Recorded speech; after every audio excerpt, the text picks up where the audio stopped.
కేంద్ర బడ్జెట్ ప్రవేశపెట్టేందుకు సమయం దగ్గర పడుతుంది. దేశవ్యాప్తంగా ఉన్న కోట్లాది మంది ఈపీఎఫ్ఓ ఖాతాదారుల దృష్టి ఇప్పుడు నిర్మలా సీతారామన్ ప్రకటించబోయే నిర్ణయాలపైనే ఉంది.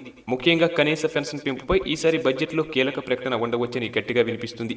వచ్చే నెల ఫిబ్రవరి 1న పార్లమెంట్లో ప్రవేశపెట్టనున్న బడ్జెట్లో ఈపీఎఫ్ఓ పెన్షనర్ల దశాబ్ద కాలపు నిరీక్షణకు తెరపడుతుందని సమాచారం.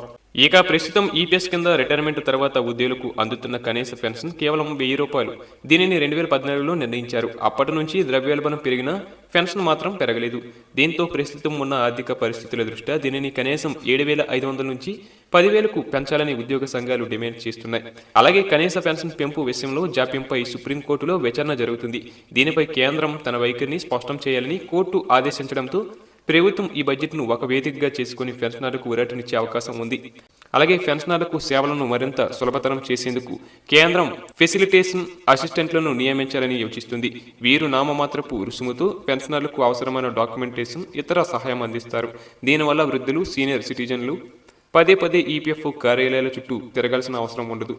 అలాగే ఈపీఎఫ్ఓ పెన్షన్ పెంపుతో పాటు ఆదాయపు పన్ను మినహాయింపుల్లో కూడా మార్పులు ఉంటాయని ఉద్యోగులు ఆశిస్తున్నారు. ఇటీవల కార్మిక మంత్రితో జరిగిన సమావేశంలో భారతీయ మజ్దూర్ సంఘం పెన్షన్ పెంపుపై గట్టిగా ఒత్తిడి తెచ్చింది. కోట్ల మంది ఈపీఎఫ్ఓ ఖాతాదారులు జీవన ప్రమాణాలను మెరుగుపరిచే దిశగా కేంద్రం అడుగులు వేస్తుంది.